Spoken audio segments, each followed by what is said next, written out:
Welcome back. Airbags supposed to save lives, but sometimes they end up seriously hurting people. K2's Anna Song joins us with a Team 2 investigation looking at why people get hurt and what you can do to make yourself safer. Anna? Well, Steve and Deb, most of us probably don't think much about the airbags in our cars. We just assume they'll deploy properly and help us walk away from an accident.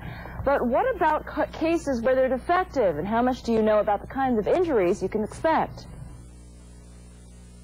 They are explosive devices that blast towards you at speeds of up to 200 miles an hour. In most cases, they work well, preventing people from getting seriously injured in car accidents. But what happens when something goes wrong? Meet Entazar Zeus and James Facey. Both were injured in relatively minor accidents where their airbags deployed. Entazar ended up with a broken nose, a broken rib, and a torn ligament in her hand. The impact of the airbag also scratched the cornea in her right eye. She's had blurred vision since the accident 4 months ago. My teeth hurt, my face hurt, my eyes hurt, everything there hurts. James is 20. His accident last year interrupted his plans to join the Army by taking away his ability to walk. They told me not to expect any movement like below my shoulders because I didn't want to build up my expectations. For a long while, I couldn't move any of them. In Entazar's case, the airbag in her 1989 Acura Legend was actually proven defective. Only she says Acura never notified her about it.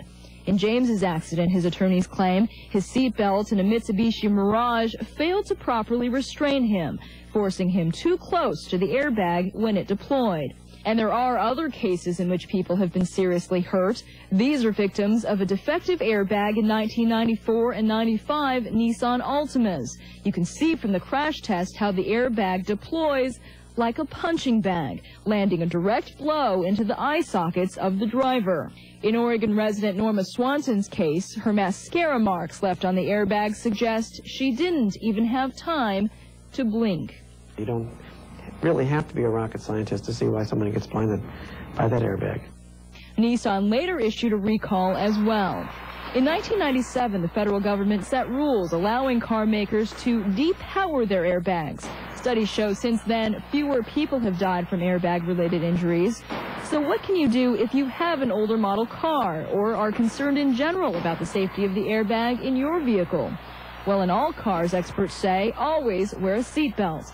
The majority of the 242 deaths caused by airbags have been cases where adults or children weren't properly restrained in their cars. Also, safety experts recommend you maintain at least 10 inches between yourself and your steering wheel. That gives your airbag enough room to safely inflate. And you might have been taught to drive with your hands in the 10-2 position, but this actually puts your hands at risk.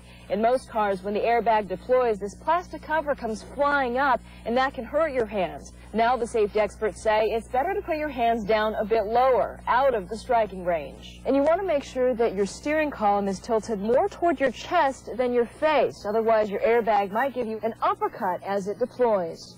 Finally, there's an easy way to check if your car has had recalls issued on its airbags or other components. The website for the National Highway Transportation Safety Administration